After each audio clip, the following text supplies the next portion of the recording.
have a few extra tips for you when using layers that will help you complete your project. Many of you have been using these adjustment layers that you click on this little icon at the bottom of the layers panel. I'm going to use hue saturation, but many of you have been using that. Okay, so you get this properties panel, and let's say I want to change Gumby to a bright red.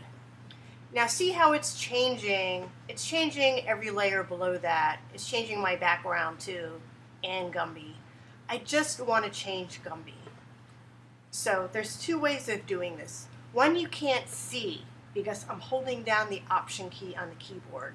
But when I press and hold that Option key, see under hue saturation, between hue saturation and Gumby, I get a little blank box with an arrow.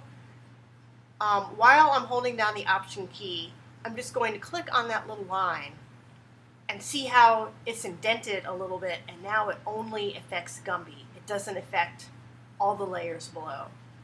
So there's another way of doing the same thing that you can see, and you can access a lot of other aspects of layers here too, is a lot of the panels have this little teeny tiny button here that has a whole other panel.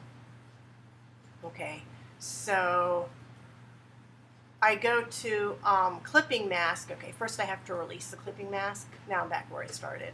Then I'm going to click on here and I'm going to go to create clipping mask. Create clipping mask under this little menu does the exact same thing as Option click. So I can hold down the Option key and click it. Clicking it again undoes it, or I can go in this little menu and do create clipping mask. There's one other thing in this little menu that will be helpful. So I'm going to select the Gumby layer, and then I'm going to go once again in that little menu, and I'm going to go to duplicate layer.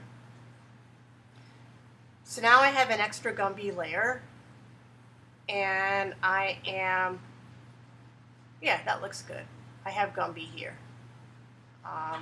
Now I'm going to move Gumby over hue saturation. So you can no longer see the red Gumby. You can see a tiny halo, but the red Gumby is being covered up by the green Gumby. Okay, this Gumby is red because it has a hue saturation layer on top of it, and this Gumby is green because it doesn't have anything applied to it. So I'm going to take the eraser tool and I'm just going to erase parts of that green Gumby, and the red Gumby shows through. So that's one way you can modify your images through the layers panel.